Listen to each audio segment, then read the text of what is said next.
बड़े भाई अमर आजाद जी को जैसा लग रहा है कि उनको जान से मारने की साजिश पूरा रची जा रही है कि उनकी तबीयत बहुत ज़्यादा ख़राब है।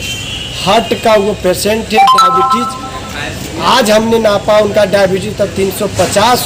तो हम ये नहीं कहते हैं कि आप अमर आजाद को या जेल भेज दीजिए या फांसी दे दीजिए। तो देखिए, जबकि हम लोग पूरा दिन भर पूरा प्रशासन को पूरा बोलते रह गए कि किसी तरह से PMCH करके एम्स भेज दीजिए इलाज के लिए, ट्रीटमेंट के लिए अमर आजाद जी को, लेकिन एक नहीं हम लोग सुन रही है। भैया आप सरकार चला रहे तो कि डिक्टेटर नहीं, ये तालिबान में आप नहीं हैं, आप भारत में हैं जो लोकतंत्र का एक बड़ा सा हिस्सा है। देख लीजिए, कारण एक देखिए PMCH का रिपोर्ट है, PMCH IGMS का रिपोर्ट है। देखिए ठीक है, साफ एंजियोग्राफी का दिया हुआ, लेकिन हम लोग जाँच के लिए बोले तो एक भी नहीं जांच किया। नहीं, सदियों से होते आ रहा है कि जब जब छात्र या सत्ता तानाशाह होती है तो छात्र सड़क पे आते हैं और उसके खिलाफ ये जंग जारी रहेगा। बता देना चाहता हूँ कि हम लोग बाबा साहब के अनुयायी हैं और अपनी लड़ाई को लड़ने के लिए बहुत अच्छी तरह से जानते हैं। इसलिए हम लोग ये नहीं कहिएगा कि हम लोग डर गए या अथी किए। पुलिस प्रशासन जेल से हम लोग डरने वाले नहीं। आगे जो है भारतीय संविधान को दायरे में रह के हम लोग लड़ाई लड़ेंगे। इसलिए आप लोग तमाम बिहार वासियों से निवेदन है कि आप लोग जहाँ भी है वहाँ से आवाज़ उठाएं। अम्बेडकर कल्याण छात्रावास के लिए जो ये नीतीश कुमार अत्याचार कर रहा है, दलित विरोधी ये कर रहा है, आप लोग एकदम तैयार रहे। जय भीम। बिहार के जितने भी क्रांतिकारी साथी हो, मेरा नीला सलाम जय भीम। मैं बड़े भाई अमर आजाद जी का छोटा भाई पवन कुमार बोल रहा हूँ। कल से ही जो 25 तारीख के 3 बजे से ही जो अमर आजाद भैया का जो गिरफ्तारी हुआ था, उसी समय से मैं साथ हूँ उनके। और पूरा कल ही से देखिए, कल वहाँ दिन भर पूरा कोतवाली से गानी से कोतवाली करते रहे पूरी प्रशासन। और अंत में जाके FIR करके जो आंदोलन का हुआ कि धारा लगा के 353 लगा के उनको जेल भेजा गया। जब जेल भेजा गया, दिन भर हम एकदम परेशान हूँ कि जेल उनको क्यों भेजा गया और क्यों। अगर ठीक है, मैं कहना चाहता हूँ कि उनकी तबीयत बहुत ज़्यादा ख़राब है। हार्ट का वो पेशेंट है, डायबिटीज़। आज हमने नापा उनका डायबिटीज़ तब 350 बढ़ा हुआ था, 350 डायबिटीज़ बढ़ा हुआ। तो हम ये नहीं कहते हैं कि आप अमर आजाद को या जेल भेज दीजिए या फांसी दे दीजिए। हम इसको लिए नहीं कि आप क्या करें, लेकिन अभी जो उनका जो तबीयत है जो इतनी ख़राब है, इतनी तबीयत ख़राब है, उनका हार्ट में उनका पेन आ रहा है, दर्द हमेशा होते रहता है उनका अथी में। देखिए यहाँ साफ शब्द में यह लिखा हुआ है, अमर आजाद जी को पटना जो है एम्स में, दिल्ली एम्स के लिए यहाँ देखिए डॉक्टर अथी कर दिखता है।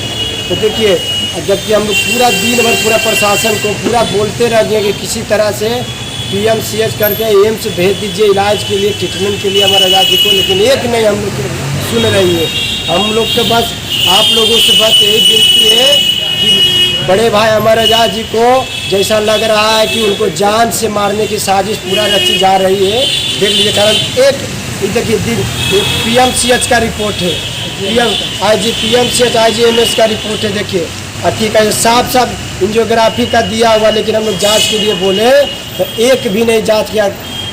अगर आंदोलन किए तो किनके लिए आंदोलन किए? अमर आजाद जी किनके लिए आंदोलन किए? अरे गरीब के लिए आंदोलन किए, तो आज जेल में है। गरीब के लिए, हमारे जैसे हम लोग के लिए किस तरह से अम्बेडकर कल्याण छात्रावास को अथी करके सींचा जाता है, कैसे यहाँ गरीब छात्र रहते हैं, कैसे पढ़ते हैं, आप बताइए।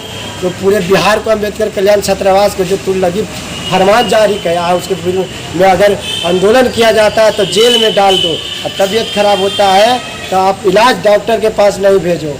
इस तरह से करके किया जा रहा है करके। जय भीम साथियों, मैं विकास कुमार। सबसे बड़ी बात यह है कि जैसा कि पवन ने बताया कि इलाज के लिए सरकार पूरे इलॉजिकल तरीके से काम कर रही है। इससे पहले जो अम्बेडकर कल्याण छात्रावास खाली करवाने के लिए पूरे बिहार को जो नोटिस घुमाई है, उस नोटिस को आप गौर से देखेंगे तो क्या लिखा है कि सैनिटाइज करने के लिए। भैया आप सरकार चला रहे तो कि डिक्टेटर नहीं, ये तालिबान में आप नहीं हैं, आप भारत में हैं जो लोकतंत्र का एक बड़ा सा हिस्सा है। आप कैसे किसको मूर्ख बना रहे हैं कि सैनिटाइज करने के लिए? उस छात्र रहते हैं हॉस्टल में, उसका रूम का जब पेंट होता है या मरम्मती होती है, फिर भी उसमें एक कोने में अपना सामान रख करके और फिर काम हो जाता है। लेकिन सैनिटाइज के नाम पर के रख कर पूरे बिहार के छात्रों के साथ जो आप धोखाधड़ी कर रहे हैं, जिनका सेशन हमारा आज़ाद व्यक्तिगत तौर पे अपने घर बचाने के लिए आंदोलन नहीं कर रहे थे, वो गरीब छात्रों के लिए, जो छात्र यहाँ पढ़ने आते हैं, जो छात्र यहाँ एक सपना संजो करके आते हैं कि मुझे सपना पूरा करना है, उनके लिए आवाज़ उठा रहे थे। और पूरे इलॉजिकल तरीके से उनको जिस समय पुलिस डिटेन करने के नाम पे थाना में ले जा गई और थाना में उनको रात भर बैठा करके रखा, फिर जा करके आज बेऊर जेल भेज दिया, जबकि वो बीमार हैं। उनका जो इलाज कर रहे हैं डॉक्टर विनय, वो भी उनका भी रिपोर्ट है शायद, पूरा रिपोर्ट है। उनका एक टेस्ट होना था हार्ट का और जिसमें दिया गया। बाहर कुछ डॉक्टर जो PMCH में भी सजेस्ट किए कि इनको पहले टेस्टिंग की ज़रूरत है, लेकिन कोई भी बात, जबकि लॉजिक रूप से अगर देखा जाए तो उनको वहाँ बेऊ नहीं शिफ्ट करना था, उनको PMCH शिफ्ट करना था और या एम्स शिफ्ट करना था, लेकिन वहाँ नहीं भेज कर सरकार अपने तानाशाह रवैये को दिखा रही है। खैर, ये एक इतिहास रहा है छात्रों का, और महेंद्रू का भी एक अपना इतिहास रहा है कि अपने अधिकारों के लिए बराबर लड़ते भिड़ते रहे हैं। और ये आज से नहीं, सदियों से होते आ रहा है कि जब जब छात्र या सत्ता तानाशाह होती है तो छात्र सड़क पे आते हैं और उसके खिलाफ ये जंग जारी रहेगा। मैं आप लोगों से एक बार फिर से निवेदन करता हूं कि साथियों, ये कोई अपनी लड़ाई नहीं है, हम सब की लड़ाई है और आप लोग एकजुटता से और मुखर होकर के सड़क पे आएँ और इसके लिए एक संवैधानिक तरीके से एक वार्तालाप हो और कोऑर्डिनेशन कमेटी के तहत और ये आवाज़ को आवाज़ को एक बुलंद तक पहुंचाया जाए। जय हिंद। बता देना चाहता हूँ कि हम लोग बाबा साहब के अनुयायी हैं और अपनी लड़ाई को लड़ने के लिए बहुत अच्छी तरह से जानते हैं। इसलिए हम लोग ये नहीं कहिएगा कि हम लोग डर गए या अथी किए। पुलिस प्रशासन जेल से हम लोग डरने वाले नहीं। आगे जो है भारतीय संविधान को दायरे में रख के हम लोग लड़ाई लड़ेंगे। इसलिए आप लोग तमाम बिहार वासियों से निवेदन है कि आप लोग जहाँ भी है वहाँ से आवाज़ उठाएं। अम्बेडकर कल्याण छात्रावास के लिए जो ये नीतीश कुमार अत्याचार कर रहा है, दलित विरोधी ये कर रहा है, आप लोग एकदम तैयार रहे। जय जय जय जय जय भीम, जय भीम, जय भीम, जय जय जय जय जय।